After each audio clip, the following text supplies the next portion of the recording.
ناوی خوای گەورە مێرەبان ئامادە بووانی ێژە میوانانی بەڕێز ئەم کاتەتان باش.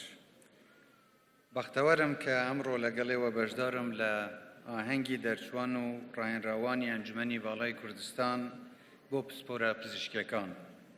پیرۆزبایەکی گەرم لە گشت دەرچوان و ڕاهێنراوان دەکەم و هیوای سەرکەوتن و پێشکەوتنی زیاترتان بۆ دەخوازم. دەستخۆشی لە ئەنجومەنی باڵای کوردستان بۆ پسپۆریە پزیشکەکان دەکەم کە وەک دەستگایەکی فێرکاری و ڕاهێنان لە بواری پزیشکی کار دەکات لە پێناو پەرەپێدانی خوێندن و پسپوری و پیشەی پزیشکی و ئەنجامدانی توێژینەوە و کارکردن بۆ بەدەستهێنانی متمانەی نەوەندە پزیشکیە نێودەوڵەتیەکان.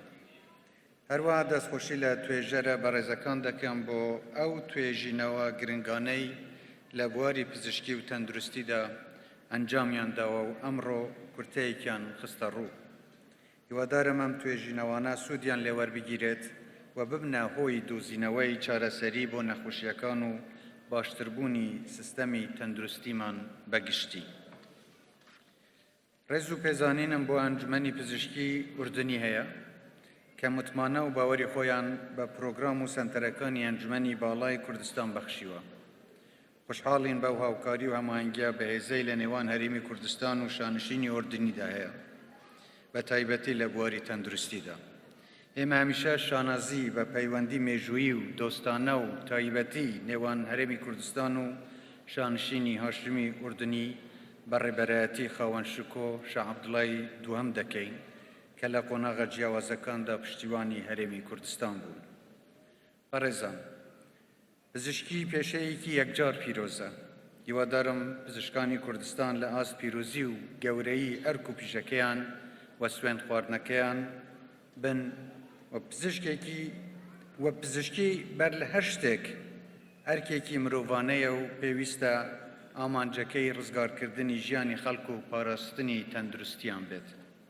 بۆیە ئومیدوارم هەمیشە لە نەمرۆی و ئینسانی پیشەکەتان لەبەرچاو بێت. بێگومان فێربوون کۆتایی نایەت، چونکە پرۆسەیەکی بەردەوامە و مرۆڤ بەگشتی و لە قۆناغە جیاوازەکانی ژیاندا پێویستە بەردەوام بێ لە هەوڵی گەڕان بە دوای زانست و زانیاری و فێربووندا. بە تایبەتیش بواری پزیشکی و تەندروستی وەک زۆر بواری دیکە لە پێشکەوتنی بەردەوامدا.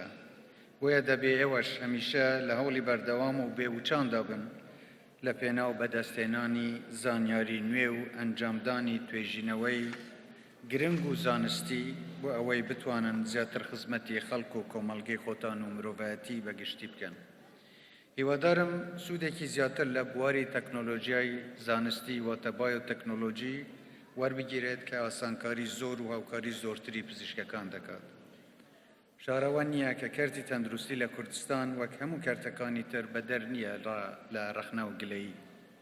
بۆیە لە سەرەتای دەست بەکاربوونی کابوونەی نۆیەم دەستمان بە پرۆسەیەکی فراوانی چاکسازی لە بواری تەندروستیدا کرد کە تا ئێستاش بەردەوامە و هێشتا زۆر شتماوە ئەنجامی بدەین.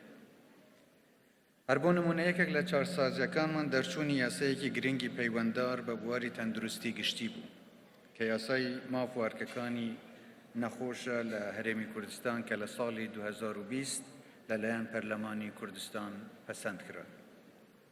چاکسازی پرۆسەیەکی بەردەوامە و کاتی دەوێت، هەروەها پێویستی بە هەماهەنگی و هاوکاری هەمووان هەیە، بە تایبەتی پزیشکان و پسپۆرانی بواری تەندروستی و ئەوەی بە هەوڵی هەموو لایەک بتوانین سیستەمی تەندروستی گشتی باش بکەین و خزمەتگوزاری تەندروستی بە شێوەیەکی باشتر بە هاوڵاتیانمان بگەینین.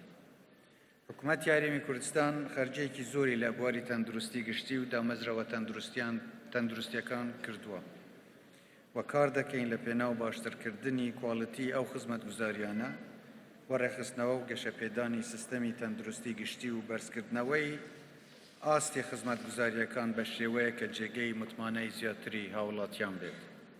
جارێکی دیکەش پیرۆزبایی لە دەرچوان و ڕاهێنراوان و توێژەرار دەکەم و هیوای پێشکەوتن و بەردەوامی بۆ ئێوە و ئەنجومەنی باڵای کوردستان بۆ پسپۆریە پزیشکەکان دەخوازم. هیوادارم هەمیشە سەرکەوتوو بن، کوردستانیشمان هەمیشە پارێزرا و ئاوادان بێت. زۆر سپاس.